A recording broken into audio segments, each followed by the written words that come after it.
So there's a detail of this scene that I've found myself obsessing over because there's no way I couldn't.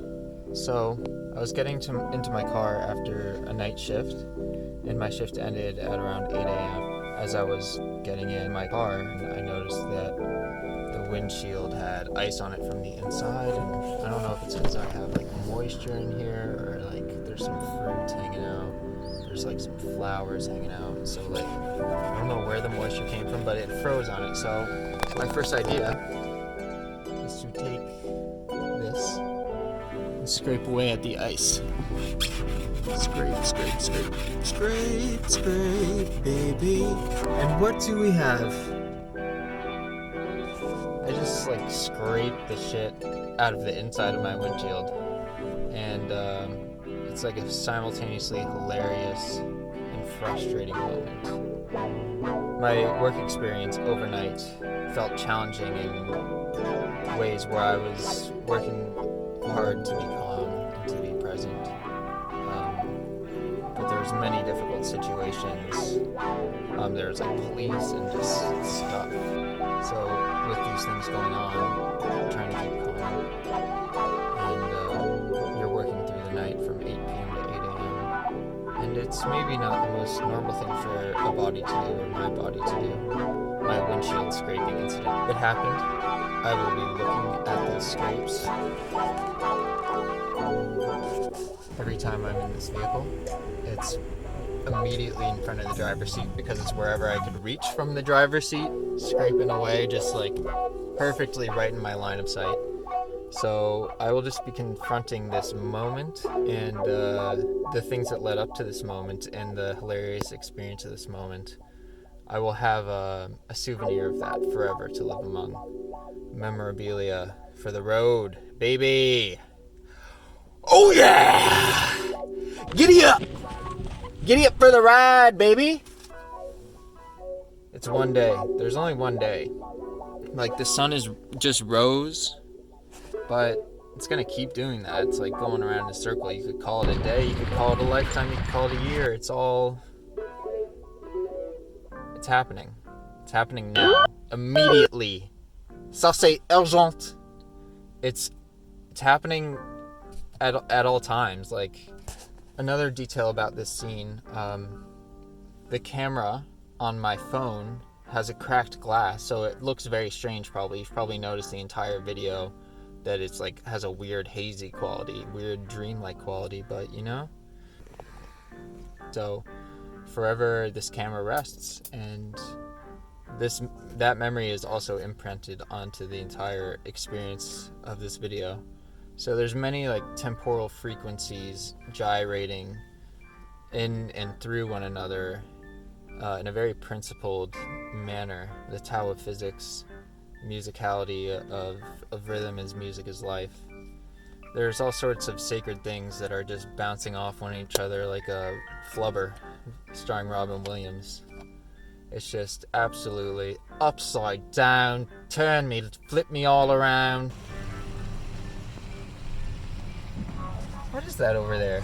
A port where containers are delivered from literally all over the world. So the port is the origin story. The smorgasbord porridge. And, you know, everything happens there. There's all sorts of languages. I'm reading a book. This author talks about visiting this port in the 60s or 70s, and a lot of the dock workers are Russians. And he doesn't speak Russian, but he's very curious what they're studying and talking about. They seem quite educated and like they're referring to something. There's something in the air. It's the 60s, and there's the Cold War, there's everything. There's Stalin. It's like, yeah, so they're straight up just reading Stalin. And Modibo Kadalie, who the book is written by, he lives in Georgia. He works at the dock at 18, 19 years old, learns Russian, like picks up on little bits of conversation, and he's tapping into like a greater collective consciousness of something in the air.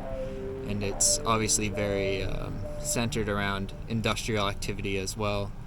The economy, the growing economy, the port, the containers. They're packed with everything you can imagine. TVs, diapers, cars such as myself, perhaps with or without a scraped windshield, pre-scraped or not.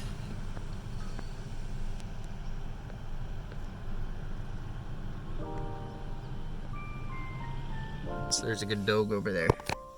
Doggy! Splash! The big splash, baby. Everybody loves the big splash. It's a moment of reckoning. Reckoning with your physical reality. Just splashes you into existence. I absolutely appreciate you tolerating spontaneous nature of all of this. Of just trying to speak, trying to be, something like that, you know?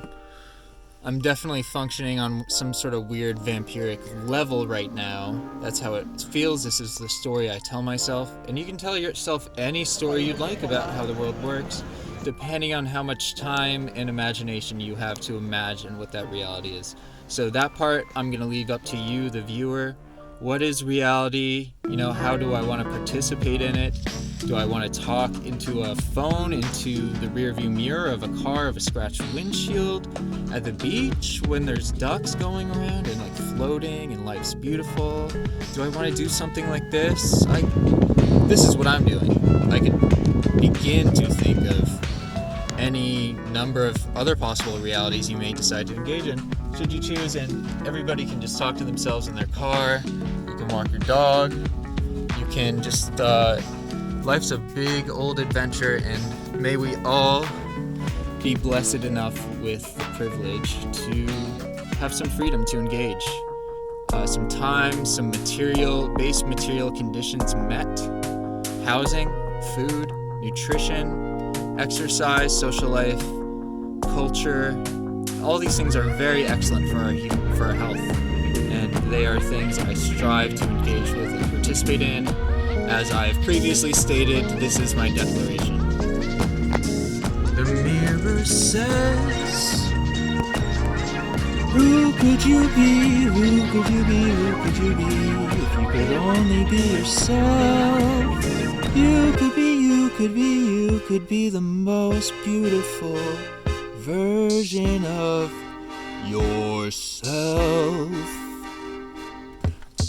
These are the things we learn continuously, should we choose to, and I suggest choosing to, if you can. Drink some water. I don't know where my water is, but I'm definitely gonna search for it. I think it's in my backpack.